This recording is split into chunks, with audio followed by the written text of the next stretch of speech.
Welcome back to Morning Live, and right now you want to focus on boy empowerment. The girl empowerment has been around for quite some time, and of course it has made big changes, and trust me, there are some quarters that felt like the boys have been forgotten. And in main studio I'm joined by Faris Bukuri, who's the director, Rainproof Limited, and of course he's running a very, very powerful program called the Young Warriors Program. And you know, sometimes we always focus on Mandeleo and Wanaume, but of course this one is actually the boy empowerment. These people have been neglected. Not all of them have been neglected, but of course we can't say that a quarter of the boys have actually been left out, and the girls have actually been given that priority right now, with the fact that the girl empowerment took center stage. Bwana Faris, yes, sir. Karibu sana. Asante. Now, you're empowering the boys. What really inspired you to come with confidence and actually empower the boys? My own life. Okay. I know that for quite possibly every man, there are gaps in life that you look back in hindsight and you say, I wish I had someone to tell me otherwise. I wish I had someone to direct me. And that is what mentorship is all about. Men, we are at risk. We are at risk because of who we are. Okay. It's not like it's a mistake, but who we are. Okay. We tend to want to take risks. You know, you will see boys as young as 3 years old wanting to climb a tree, and they break their hands and they injure themselves. But unfortunately, many of these boys are growing up in an environment where they are restrained. They are chapward, you know. They are locked up. Many times we hear of program people talking about vulnerable children. And whenever they say that, they're talking about the children in Kibera, in Korogosho, in Madare, in the slums. But Nick, let me tell you the truth. Some of the most vulnerable children are living in Muthaiga. They are living in Runda. Because these children, they stay in the house watching God knows what on television all day long. They don't even know how to wash their underwears. They don't know how to pick after themselves. They grow up. They will go to the best schools. They will eat the best foods. They will grow up to be, yes, a well-groomed man that you can see, but totally incompetent. If that man gets into a family way and gets a wife who's been cleaning and cooking and whatever, you have already created war in that home. Okay. And that is why many times you will find marriages that fail are not for the guys who left class 8 out in Ushago. They are the lawyers who married a doctor who married an engineer. Very true. Those are the marriages that are failing. Why? Very true. Okay. The boy empowerment. Yes. When you look at our prisons, They are full of them. full of men. Yes. And you look at our, for example, when you mention the chokora, the boys. The boys. Now, as much as your lifestyle, kind of the way you grew up, drove you to start this agenda, what do you look to achieve? What I look to achieve long term, one is to help men to be stand-up. You may not have a lot of money, Okay. but learn to respect yourself. Anything worthwhile starts from personal respect. You may not have a penny in a pocket, but you can wear a t-shirt that is clean. Okay. You may not have money in a pocket, but you can stand up and put some little Vaseline so you don't look like you crawled from a hole. When you have self-respect, which brings self-esteem, then from there you have a basis, a foundation to be able to walk over to someone and ask for a job and think of something. Self-esteem is the beginning of everything. You lack self-esteem, you are standing on quicksand. You will not be able to stand. Okay. Because from there you will start now compensating. In my view, domestic violence is a reason of people who are lacking in self-esteem. Because someone who has no self-esteem must look for a place to plop themselves so that they can feel strong. That's why. So, Okay. yeah. Okay. Now, domestic violence, of course, gender-based violence. Gender-based violence. We are yes. looking at rape. We are looking at the issues of just disharmony in a family organization. Yes. We are looking at so many things men have done. Yes. Now, you see, when you see our prisons are full of men, Yeah. rape, gender-based violence. Yes. When you talk about these vices in our society, Yes. men are always involved. Yes. The people who are quick to call off marriages, Yes. people who cheat around, Yeah. men are always involved. Yes. Now, is it hard for you to know that also, as much as you're trying to safeguard this territorial kind of ambiguity where men have, do you think also that we need to change our character? We need to change our behavior? Is there any way you've thought about that? The reason why I am working with boys, anywhere from about 8 years to 17, Okay. is because for all of my life I have worked with youth from anywhere 20 years to 30 years, 35 years, according to our understanding of the youth. Okay. And when you're working with a 30-year-old, they've already decided what they want to do. You can pay a workshop for him. He can sit there for a whole week, but he will only take what he wants. The rest of it, yoniyako. But when you work with a 10-year-old, he's impressionable. He will maybe ask you questions, and you can direct him, whether it is from career and his way of thinking. He will not have made too many mistakes. He doesn't have the arrogance of Najua. I know. He is listening and wanting to learn. And so if you do it well, then the issue of character starts coming in. Unfortunately, too many of us these days, we don't want to suffer. And character comes from learning to persevere. For instance, if you want to learn self-control, go for a day without eating. That's why fasting is very important. When you decide, I will go for a day or 2 days without eating, it learns you not to become a slave to food. Even in the Bible, sometimes, even married couples are told, fast from sexual interaction so that you can focus. But when you have children growing up, from the moment they wake up, they are being given this and that and this and that. You go to a workshop. From the moment you arrive, there's the morning tea. Then you go for a session, the 10 o'clock tea. And then lunch, there's food. Then there's the 4 o'clock tea. And then there's dinner if you're having like a 2-3 day workshop. And the truth is, if you ask anyone who has gone for 2, 3, 4 days of workshop, after the 3rd day or the 2nd day, they don't even want to eat anymore. It's true that. Because it is too much. That is what is happening. We are weakening our young people, especially the boys, because we give them too much. Let them climb up a mountain. Let them get tired. Let them run around. Where I live, it's an estate, a nice estate. Over 400 families living there. Not a single playing ground. So what happens? The environment caters for the girl, because the girl doesn't mind sitting in the house. She can sit in the house, she can do things, and she'll be fine. A boy wants to roam. Sure. But where do they roam? Because they have no field that is safe. They roam on the streets. And if you know anything about Elvis Presley and the ghetto, the boy wanders on the street. He learns how to fight on the street. He learns how to steal. He learns how to sniff glue. He learns how to take marijuana. As we speak, I support the Youth Correctional Center at Committee. Okay.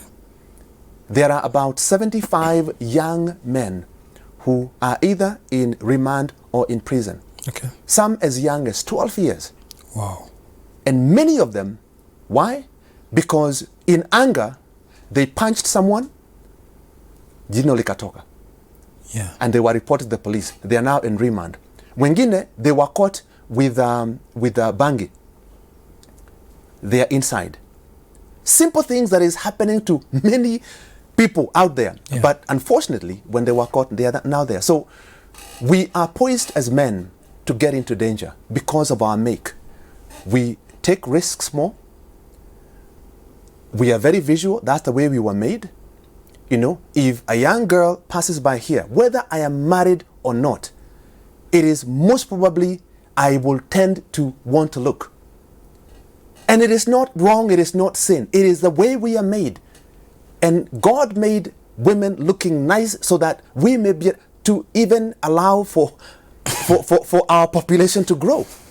But unfortunately, if you grow up as a boy without learning self-control, without learning that, hey, there are limits, there are boundaries, which you're supposed to learn even at age 4, ego boundaries, that yes, that's a lady, she's dressed well, or she's not dressed very well, you're seeing a lot of things, but can you look away? How many times have you heard girls being told, say no, say no to sex? But have you ever heard boys being told, you can say no? Never. Okay, very interesting, very interesting revelations right here. Depression rates also have actually pointed at men. Yes. Suicidal rates, men. Yes. I've seen so many ladies also coming out, especially on social media, saying, check on your man. Yes. He might be going through something. Have we over-empowered our girls? Yeah, that's the question. No. No. We must continue with the programs that are continuing for women. There's no over-empowerment. Okay.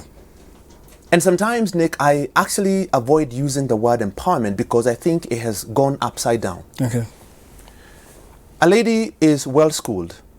She's gotten money. She has maybe a business on the side. She's bought a house. She has a car. And now she walks with her nose in the air like Jezebel. I am empowered. That's not empowerment. That's arrogance. Sure. And those are the kind of things that are messing up families. You know, if you're a woman, you have a degree, a PhD, or whatever you have, and then you go around and thinking that that gives you the platform to insult men, you're not empowered. You're just arrogant and you need to change. And in fact, that is what turns around and makes man ick and look at you and say, I'll get you. For me, the programs for women and girls must continue. What I'm focusing on is, can we get men to be what they are supposed to be? Before I got married to my wife, who is a wonderful woman, I was a man. It's so rare for men to actually come in public and praise their own wives. Congratulations, congratulations. That's a good one, actually. She's wonderful. Yeah, that's a good one. Good stuff, yeah. Before I met her, I was a man. She did not make me a man. If I don't have a penny in my pocket, I am still a man. Yeah, sure. And so I don't have to prove anything. All I need to do is to be myself, respect myself. And so we must help boys to grow up knowing. And we're not allowed to be broke, by the way. Exactly. Yes, and yes. that is where depression comes from. Yeah. You know, you are not allowed. And we will talk about that because that is what we are trying to do with our boys. Yeah. To help our boys to know there's something called work ethic. You work, you get money, you invest. How many of us are our young boys being taught, make money? You see, the program that I'm running, the Young Warriors program, one of the topics is work ethic, financial literacy, and investment.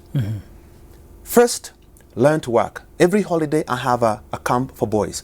Last December I had 15 and I told them, each one of you has at least a car. Your parents have a car or two in your homestead.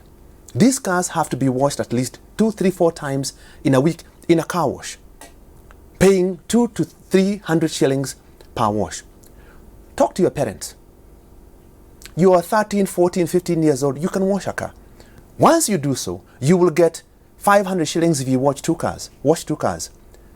And you can speak to your neighbor because they also have a car. Yeah. If you are to wash 4 times and get 200 shillings, that is 800 shillings.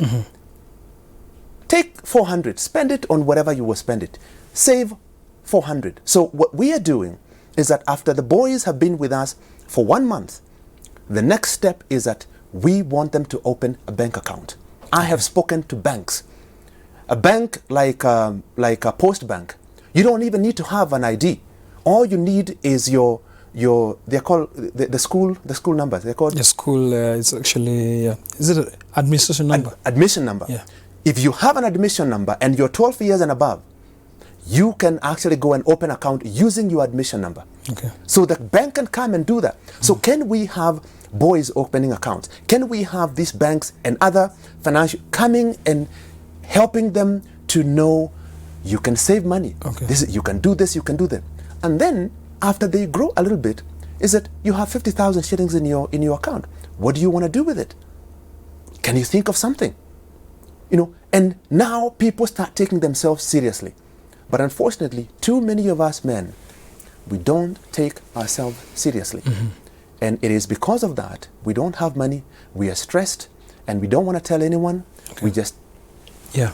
So, talking now, you see, when you talk, you looked at to be weak. Mm-hmm. And it's something that also men should come out of that cocoon. Yes. Why is it that a man, when you say, hey guys, I'm broke, you looked at, Jesus, you get it? Yeah. Now, we have gone to an extent whereby we have to impress with our pockets. Yes.